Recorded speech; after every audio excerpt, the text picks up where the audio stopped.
अस्सलाम वालेकुम दोस्तों, आज मैं आपके लिए बहुत ही मज़ेदार सी आसान सी निहारी बनाने की रेसिपी लाई हूँ। ये इतनी मज़ेदार बनती है कि आप इसको एक बार अगर बनाएंगे तो आप बाहर की निहारी जो होती है रेस्टोरेंट की वो खाना भूल जाएंगे। जब घर पर ही इतना मज़ेदार निहारी का फ्लेवर आपको मिलेगा तो आपका दिल नहीं चाहेगा कि आप बाहर से लेकर खाएं। तो घर पर हम इसको इंस्टेंट तरीके से प्रेशर कुकर में बनाएंगे बहुत ही आसानी से। तो इसको बनाने का जो तरीका है वो नहायत ही आसान है। वीडियो को ज़रूर पूरा फुल वॉच कीजिएगा। तो चलिए रेसिपी देख लेते हैं। निहारी बनाने के लिए मैंने यहाँ पर प्रेशर कुकर देखिए लिया है। 3/4 कप ऑयल लिया है, यानी कि 1 कप में थोड़ा सा कम ऑयल हमने यहाँ पर यूज़ किया है। और अब हम इसमें डाल देंगे एक मीडियम साइज़ की प्याज। प्याज को मैंने बारीक काट कर लिया है। प्याज को गोल्डन कलर आने तक फ्राई कर लेते हैं। तो यहाँ पर देखिए प्याज का गोल्डन कलर आ चुका है। अब हम इसमें गोश्त ऐड करेंगे। तो हम यहाँ पर बना रहे हैं बीफ से निहारी। निहारी का जो असल मज़ा है ना वो बीफ के साथ ही आता है। तो यहाँ पर मैंने आधा किलो गोश्त लिया है। हड्डी के साथ मैंने गोश्त यहाँ पर लिया है आधा किलो। तो इसको अच्छी तरह से फ्राई करना है जब तक गोश्त का कलर चेंज नहीं हो जाता है। तो इसको हमने अच्छी तरह से फ्राई कर लेना है।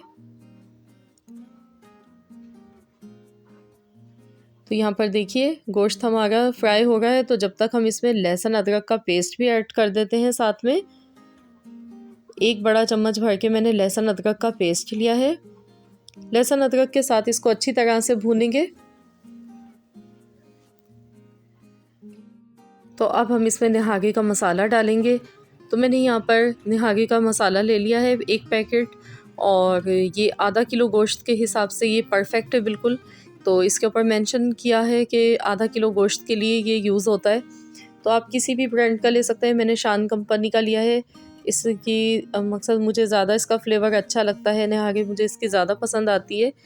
तो आपके पास जो भी अवेलेबल हो मसाला आप ऐड कर सकते हैं। निहारी का पहले से इंस्टेंट बना हुआ, तो जो बाज़ार का मसाला ये बना हुआ पैकेट में आता है, इससे निहारी बनाना बहुत ही आसान हो जाती है और मिनटों में बन जाती है। वैसे तो मैं आपको घर का मसाला निहारी का बनाने का उसकी भी रेसिपी इंशाल्लाह ताला बहुत जल्द आपसे शेयर करूँगी। तो आज हम बना रहे हैं बहुत ही आसान सी निहारी, तो इसीलिए मैंने बाज़ार का मसाला इसमें यूज़ किया है। अब मसाला डालने के बाद इसको 2 मिनट तक अच्छी तरह से पकाएंगे। मसालों का जो फ्लेवर है वो इसी में आएगा। इसको 2 मिनट तक अच्छी तरह पका लेते हैं। बस इतना भी नहीं पकाना है कि ये जल जाए। अगर ये मसाला आपका जल गया तो निहारी का जो जायका है वो ख़राब हो सकता है। तो 2 मिनट तक बस इसको हम अच्छी तरह से पका लेते हैं। बहुत ही ज़बरदस्त इसकी खुशबू आ गई है।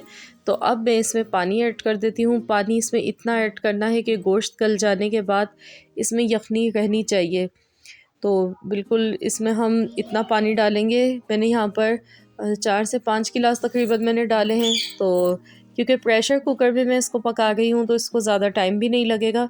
तो 20 मिनट के लिए चलिए हम इसे कवर कर देते हैं और प्रेशर लगा देते हैं। अगर आप नॉर्मल बर्तन में बना रहे हैं तो फिर तो आपको लाजमी 1 घंटा तो लगेगा गोश्त को गलाने में। तो हम यहाँ प्रेशर कुकर का यूज़ इसीलिए कर रहे हैं क्योंकि आज हम बना रहे हैं इंस्टेंट निहारी, जो कि फ़ौरन मिनटों में बन जाएगी। तो ये देखिए यहाँ पर 20 मिनट हो चुके थे। तो चलिए अब हम खोल कर देख लेते हैं। तो ये देखें गोश्त यहाँ पर गल चुका है। और गोश्त गलने के बाद भी आप देख सकते हैं जितनी आपको निहारी में ग्रेवी चाहिए ना, तो उतना ही पानी यहाँ पर होना चाहिए। तो बस अब हमने क्या करना है, इसका अगला स्टेप हम कर लेते हैं। तो एक बॉल में हम 2 चम्मच आटा लेंगे। आटा वही है नॉर्मली गंदम का जो हम नॉर्मली रोटी बनाने के लिए यूज़ करते हैं। मैंने यहाँ पर कोई मैदा या कॉर्नफ्लोर नहीं लिया है। इसको हम सिर्फ यूज़ करेंगे और इसको अच्छी तरह से मिला लेंगे। इसमें जो भी गुठली वगैरह है वो ख़त्म हो जाए। तो यहाँ पर देखिए मैंने अच्छी तरह से मिक्स कर लिया है। और अब हमने इस तरह डालना है इसको और फ़ौरन से चम्मच चलाते हुए जाना है। ये देखिए, वरना इसमें गुठलियाँ बन सकती हैं। तो इसको हम इस तरह से लगातार चलाएंगे चम्मच को जब तक इसमें एक बॉयल नहीं आ जाता है।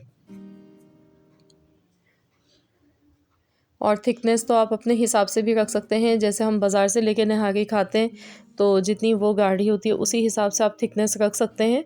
तो अभी इसको हम 20 मिनट तक मज़ीद और पकाएंगे। आटा डालने के बाद, ताकि जो आटा हमने यूज़ किया है उसका जो एक कच्चापन होता है वो ख़त्म हो जाए। और जो निहारी है तो ये मसाले सब पकने के बाद बहुत ही ज़बरदस्त सा फ्लेवर इसका निकल कर आता है। तो बस यहाँ पर देखिए इसमें एक बॉयल आ चुका है, तो बस अब हम इसे कवर कर देते हैं। तो इसको मज़ीद हमने 20 मिनट तक पकाना है मीडियम आंच पर। लो फ्लेम से थोड़ा सा ज़्यादा हम रखेंगे, बिल्कुल हल्की आंच नहीं रखेंगे, मीडियम आंच पर इसको पका लेते हैं। तो यहाँ पर देखिए इसको पकते हुए 20 मिनट हो चुके थे और ये देखिए माशाल्लाह कितनी ज़बरदस्त निहारी हमारी लग रही है। और कलर भी देखिए कितना अच्छा खूबसूरत सा आया है। ये देखिए थिकनेस आप देखिए इसी तरह की जैसी निहारी में होती है, बिल्कुल वैसी परफेक्ट आई है। तो यहाँ पर आप चाहें तो इसमें मज़ीद एक तड़का और लगा सकते हैं प्याज का, पर मैं इसको ऐसे ही डिश आउट कर रही हूँ, मुझे ऐसे ही पसंद है क्योंकि हमने शुरू में प्याज को फ्राई कर लिया था।